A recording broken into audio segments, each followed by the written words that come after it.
They were warned never to touch the golden eggs. The elders said the eggs did not belong to man. They belonged to the river spirit, an ancient mother who slept beneath the sacred water. But hunger has a way of making warnings sound like old stories. And when the desperate villagers finally broke the rule, they thought they had found a miracle. They did not know they had just invited a curse into their homes. Stay with me till the end, because what happened after they ate the golden eggs was more terrifying than anyone could have imagined. In the eastern lands beyond the red hills and the tall, whispering grasses, there stood a small village called Ibara. It was not a rich village. It was not a powerful village, but it was peaceful. The people of Ibara lived simple lives. They farmed the land. They fetched water in clay pots. They traded smoked fish in the market. And when evening came, they gathered under the great baobab tree to tell stories, while children laughed and chased one another through the dust. At the edge of the village flowed a river unlike any other. It was called Omiayo, the river of breath. By day, the river looked gentle and beautiful. The water moved softly like silk. Birds dipped their wings over it. Children played near its banks. Women washed clothes there, singing old songs. Fishermen returned at sunrise with baskets of shining fish. But at night, no one stayed close to it, because Omiayo had a secret. The elders always said the river had two hearts. One heart gave life, the other heart watched in silence. And deep in its sacred bend, where the water curved beneath hanging trees and the moonlight touched the surface like gold, there was a forbidden place called the Quiet Nest. That was where the golden eggs appeared. Not every night, not every season. Sometimes only once in many years. They glowed faintly beneath the water, like small suns sleeping in mud. And the rule of Ibara was older than memory. If you ever see the golden eggs, do not touch them. Do not carry them home. Do not cook them. Do not eat them. Because they were not food. They belonged to Mother Yewa, the spirit of the sacred river. Among the villagers was a man named Tunde. Tunde had grown up hearing the warning all his life. When he was a boy, he once sat beside his grandmother, Mama Sewa, while she roasted yam over a low fire. He had asked her why everyone feared something as small as an egg. Mama Sewa looked at him for a long time before speaking. "Because, child," she said softly, "some things look harmless only because they are patient." Tunde had frowned. "Has anyone ever taken one?" Mama Sewa's hands paused over the fire. "Yes," she said, "long before you were born." Then she told him of a man called Jelani, who laughed at the elders and said the river was only water and nothing more. One dry season, Jelani found 3 golden eggs hidden among reeds at the sacred bend. He took them home with 2 of his friends. They cooked them in secret and ate them before dawn. For 7 days, nothing happened. Then, strange blessings came. Their farms grew faster than anyone's. Their goats multiplied. Their sick children recovered. Their wives began wearing fine wrappers. Their huts turned into strong homes. People called them fortunate. But Mama Siwa said, blessings that arrive too quickly often hide their teeth. Soon the men began hearing whispers at night. They stopped sleeping. Their reflections in water no longer moved correctly. One of them laughed during a funeral. Another wept at a wedding without knowing why. And on the 14th night, all 3 men walked silently to the river. No one could stop them. They stepped into the water like men returning home, and the river swallowed them. When Mama Siwa finished, Tunde had drawn closer to her. "So what were the eggs?" he asked. His grandmother stared into the dark. "Not eggs," she whispered. "Seeds." That answer haunted him for years. Tunde grew into a hard-working man. He married Amara, a kind woman with patient eyes and a quiet strength that held their household together. Together, they had a son named Kito, a lively little boy who asked questions about everything and laughed with his whole body. Tunde was not lazy. He worked harder than most men. He fished in the river at dawn. He farmed cassava in the afternoon. He repaired broken roofs for neighbors when he needed extra food. But life does not always reward effort. Then came the terrible season. First, the rain delayed. Then, when it came weak and uncertain. The soil cracked, the cassava shrank in the ground, the yam leaves yellowed before their time. The river itself seemed to lose its generosity. Fishermen cast their nets and returned with almost nothing. Women rationed grain carefully. The market grew quiet. Children cried more often. Smoke stopped rising from many kitchens in the evenings. Hunger entered Ibara slowly, then all at once. People became thinner. Tempers grew shorter. Hope became fragile. At first, the elders told everyone to endure. "This season will pass," they said. But hunger does not listen to promises. One evening, Tunde returned home with an empty basket and tired shoulders. Amara was stirring water in a pot, trying to stretch the last handful of millet into something their son could swallow. Kito lay on a mat in the corner, his skin hot with fever. Tunde felt his chest tighten. For 2 days the boy had barely eaten. For 3 nights he had shivered in his sleep. They had already spent their last coins on herbs and a traveling healer who left them only with smoke, bitter leaves, and no real change. Amara knelt beside Kito and touched his forehead. "He is hotter again," she whispered. Tunde turned away. There is a special kind of pain that lives inside a parent who cannot help a sick child. That pain sat heavily inside him. Then Amara said the words that changed everything. "What if the river still holds what the village needs?" Tunde looked at her sharply. She did not say golden eggs, but he heard it. "No," he said immediately. Amara swallowed. "I am not speaking from greed." "Then do not speak of it at all." "Our son is fading," she said quietly. Tunde's jaw tightened. "That place is forbidden." "And is our child not ours to fight for?" Silence filled the hut. Outside, the wind moved through the dry leaves. Inside, desperation stood between husband and wife like a third person. Amara's voice dropped lower. "People say they have seen a golden glow near the sacred bend." Tunde closed his eyes. His grandmother's warning returned to him as clearly as if she were sitting beside him. But then he looked at Kito's thin arms, at the hollow cheeks, at the cracked pot, at the emptiness in the room, and something inside him began to weaken. Not faith, not morality, something more dangerous. Resistance. That night, when the village slept, Tunde did not lie down. He sat in darkness, listening to his son breathe. Every weak breath sounded like borrowed time. At last, he stood. He took his small lantern, then changed his mind and put it back. Too much light would make him visible. He lifted his net, then left that too. If he went like a fisherman, he might still pretend he had a choice.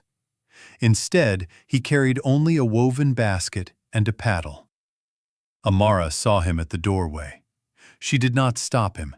She only whispered, "Come back." Tunde stepped into the night and walked toward the river. The village was silent in that hungry way only desperate places become silent.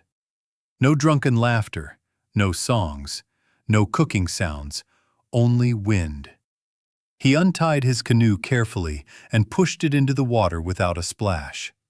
Then he paddled, further and further from the familiar bank. The deeper he went, the colder the air became. Soon the village lights behind him looked like weak stars.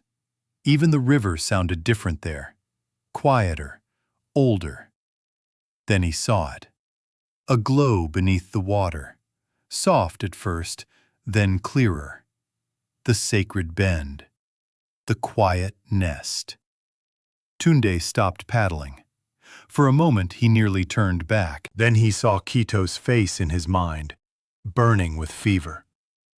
He paddled forward. As he entered the glowing patch of water, the river beneath his canoe shimmered like molten gold. His breathing became shallow. Then something moved below. Small shapes. Oval. Luminous. Golden eggs. There were 7 of them, resting between black stones beneath the water, glowing as though light lived inside them. Tunde stared in awe. They were beautiful. Too beautiful. And that was what frightened him most. He reached down with trembling fingers.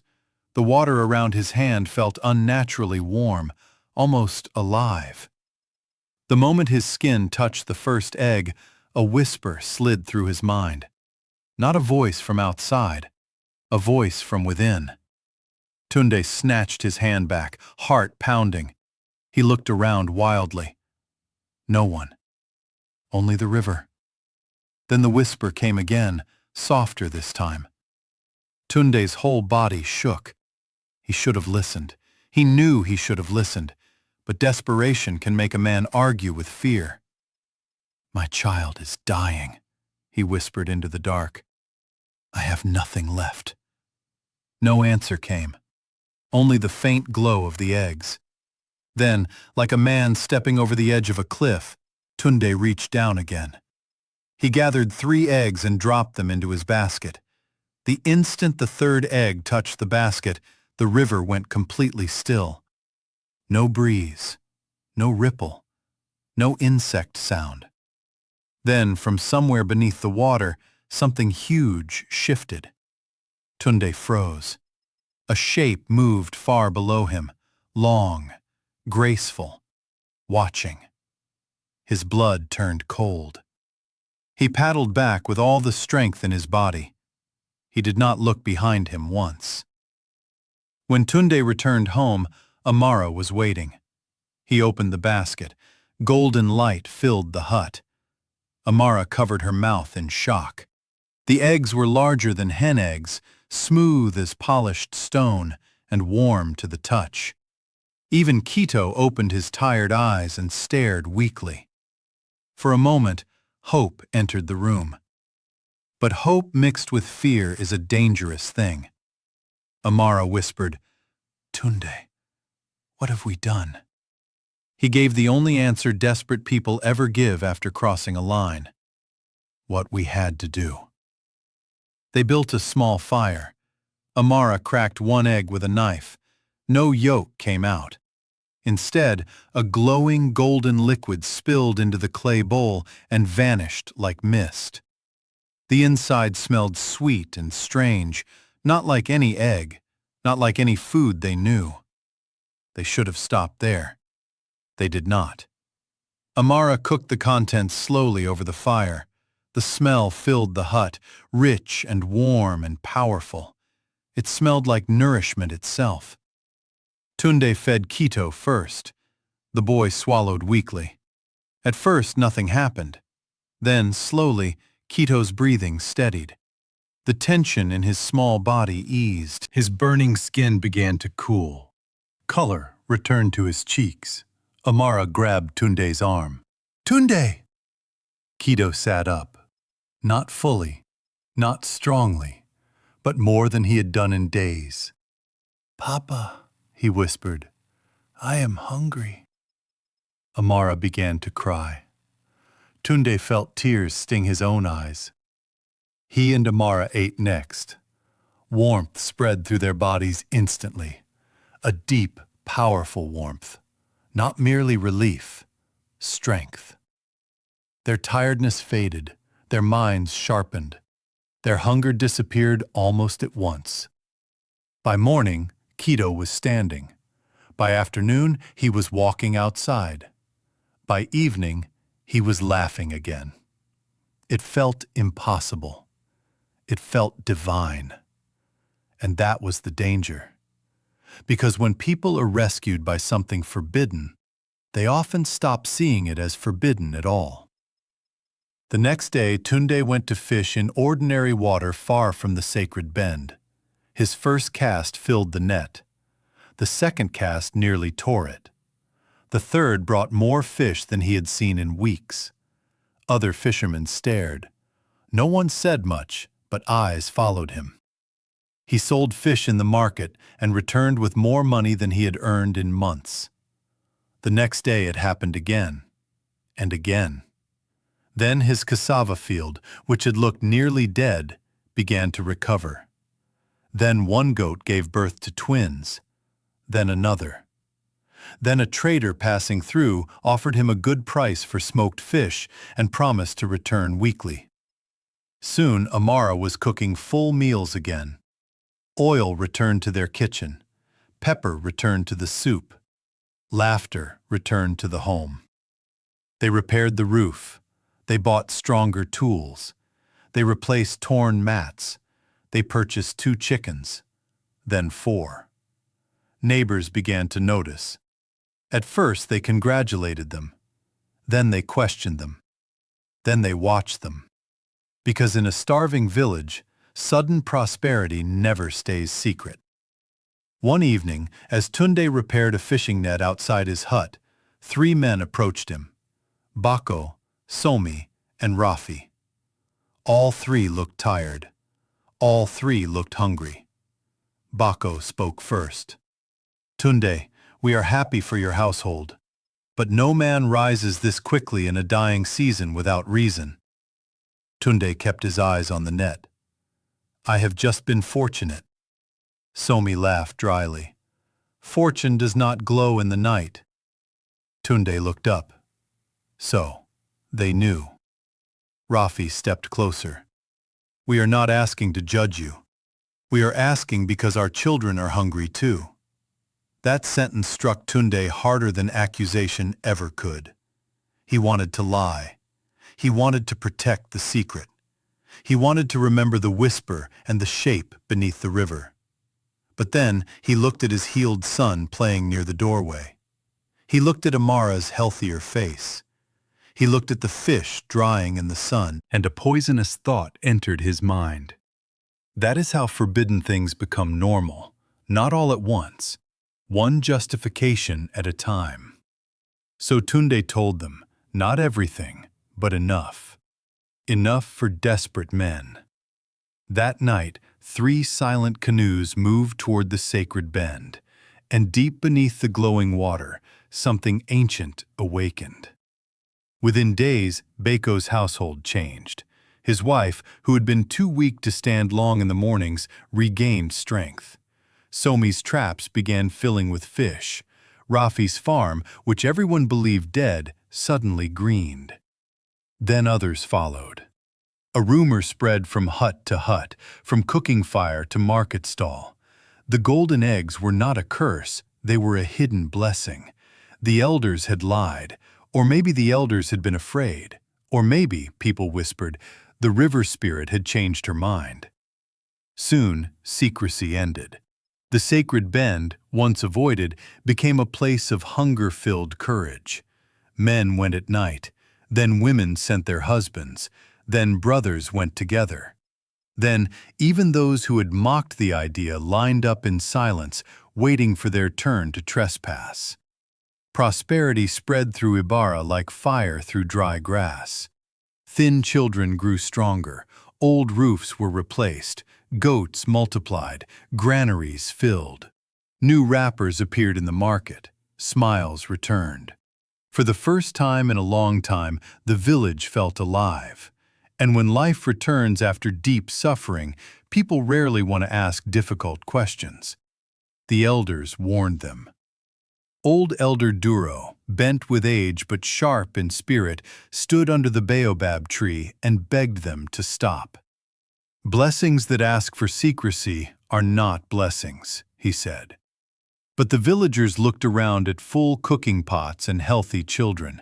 Fear lost its voice, hope drowned wisdom, and greed, dressed as gratitude, sat in every home. Then small things began to happen. Wrong things, quiet things. Tunde first noticed it at night.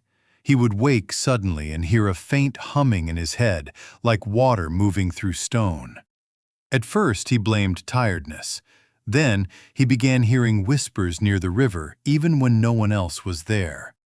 Bako said his reflection in a calabash of water smiled a second too late. Amara once woke before dawn and found golden lines beneath the skin of her wrist, faint as thread, glowing softly, then gone. A pregnant woman named Layla gave birth to a baby whose eyes shone strangely in moonlight. The child did not cry at first, it only stared. People called it a miracle, others called it a sign. No one wanted to agree on which. Then villagers began sleepwalking. At first they only wandered near their compounds. Then some were found standing at the edge of the river before sunrise, barefoot, silent, confused about how they got there. One man disappeared completely. His canoe drifted back empty. Fear returned to Ibara, but this time it came wearing shame. Because everyone knew the village had crossed a line, no one wanted to admit it first. Elder Duro had never touched the eggs. He fasted, he prayed, and one storm-heavy night he walked alone to the river. There, kneeling at the bank, he looked into the sacred bend. What he saw made his old bones tremble. Beneath the glowing water were shapes, not fish, not shadows, human forms, dozens of them, curled, suspended, waiting. And moving among them was a great presence, long-haired and silver-eyed, woven from current and moonlight. Mother Yewa. Elder Duro fell backward in horror. At dawn, he struck his staff against the village ground and called everyone to gather. When the people came, prosperous and uneasy, he spoke with a trembling voice. "You have not eaten food," he said. "You have swallowed return." Murmurs spread. He raised his hand. "The golden eggs are not gifts. They are spirit vessels, seeds of the river, life meant for the deep. What you have eaten is growing inside you." Silence. Then laughter. Bako laughed first, strong, wealthy Bako, whose children were now well fed. "Old man," he said, "we were dying before. Now we are living. Are healthy children a curse? Is full food a punishment?" Many nodded. Duro's eyes hardened. Not every miracle comes from mercy. But his warning came too late. The village had already decided what truth it preferred. That night a storm gathered over Ibara. The wind rose too quickly. Clouds swallowed the moon.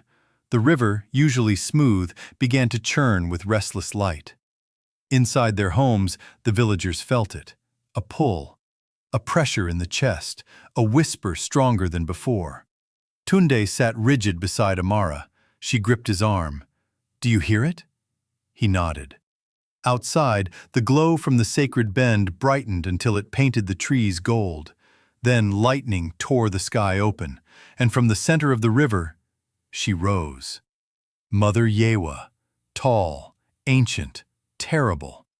Her body moved like living water wrapped in the shape of a woman. Her hair drifted around her like black riverweed. Her eyes burned with gold and silver light. The whole village fell to its knees. Even the children stopped crying. Her voice was not loud, yet it entered every ear and every bone. "Children of dust," she said, "why have you consumed what was not given?" No one answered. Some could not, some dared not. Then she lifted one hand, and the water behind her blazed.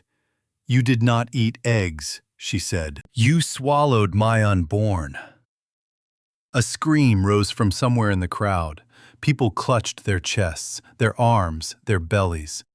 Because beneath their skin, something moved. The golden lines returned, brighter now, crawling like living threads under flesh. Panic exploded. Women cried, men shouted, children clung to their parents. Tunde fell forward onto his knees. "Forgive us," he cried. "We were hungry. We did not understand." The river mother looked at him with an ancient sadness more frightening than rage. "Hunger explains a hand," she said. "It does not cleanse a choice." Amara bowed her face to the ground, sobbing. All around them the villagers begged, but Mother Yewa's expression did not change. "The seeds seek home," she said. Then, with a final flash of lightning, she sank back into the river. The storm broke, and the whisper inside the villagers became unbearable. No one slept. Through the remaining dark hours, every household in Ibara sat awake in fear. The whisper now had shape, direction, purpose. It was not just sound, it was command. Just before dawn, Bako stood from his mat. His wife asked where he was going. He did not answer. His eyes were open but empty. He stepped outside and began walking toward the river. His wife screamed for help. Men rushed to stop him, but when they grabbed his arms, his skin felt terribly cold. Not dead, not human, river cold. He turned his head slowly and said one word in a voice that was not fully his own. "Home." Then he stepped into the glowing water, and the river swallowed him without struggle. That was only the beginning. Another villager rose, then another, then a woman, then two more. All calm, all silent, all walking toward the water as though answering a call older than birth. Some fought, some cried, some begged their loved ones to resist, but the pull was stronger than fear. One by one, they entered the river. No splashing, no drowning struggle, only return. By sunrise, many were gone. By sunset, more followed.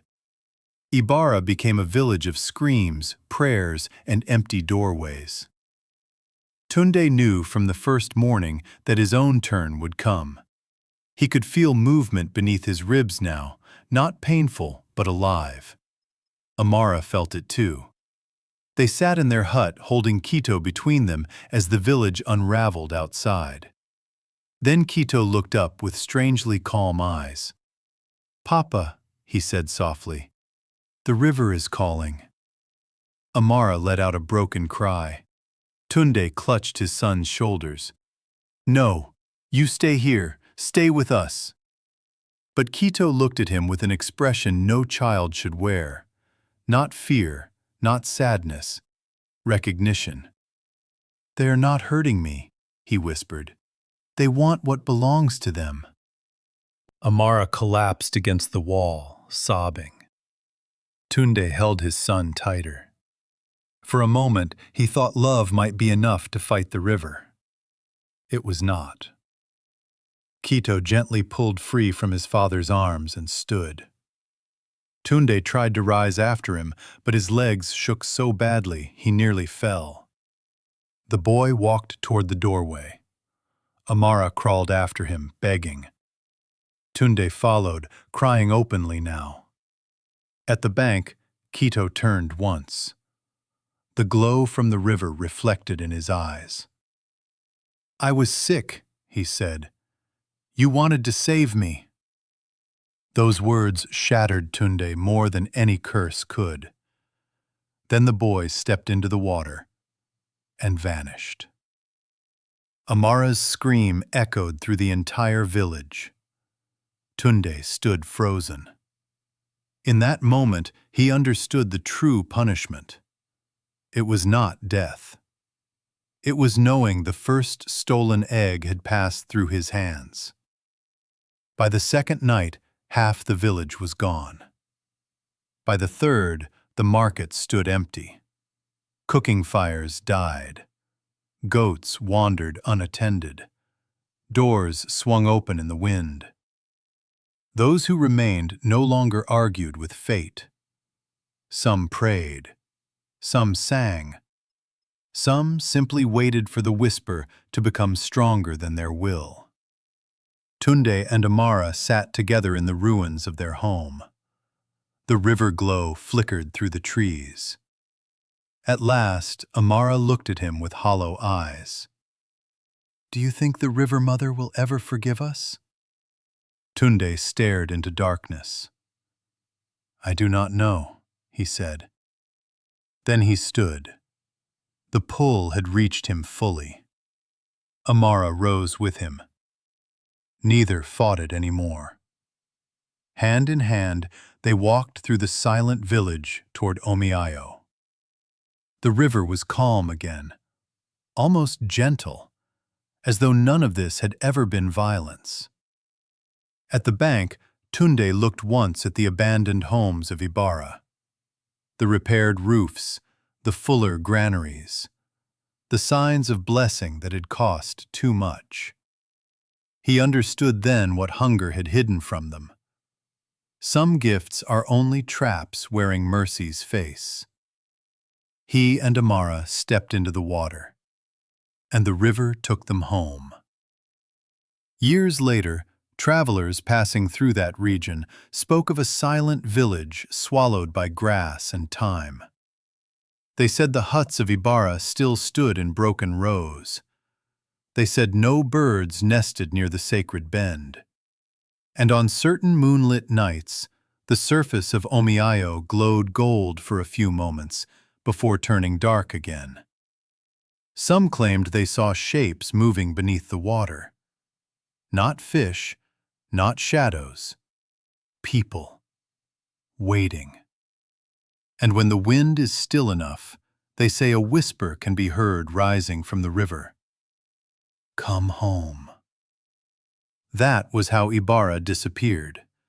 Not because its people were evil, not because they were monsters, but because desperation made them welcome what wisdom had warned against. They thought they were eating salvation. They were swallowing a return. So now tell me, if your child was dying and a forbidden miracle lay in your hands, would you have walked away? Or would you have done the same?